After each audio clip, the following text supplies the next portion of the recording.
বেশ কদিন ধরেই আমার মনটা বড় অস্থির ছিল। কোন ডিসিশনটা আমার জন্য ঠিক হবে সেটা আমি বুঝে উঠতে পারছিলাম না। আমি জানি আমি যদি বড় মার সামনে গিয়ে একবার এই কথাটা না বলতে পারি, আমার এই অস্থিরতাটা কাটবে না। কথাতেই আছে বিশ্বাসে মিলায় বস্তু, তর্কে বহুদূর।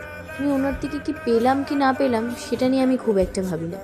ওনার সামনে গেলে আমার যে শান্তিটা মেলে সেটা আমার কাছে অনেক বড় পাওয়া। খুব সত্যি কথা, আমি মন থেকে যতবার ওনার কাছে কিছু চেয়েছি উনি আমায় ফেরায়নি।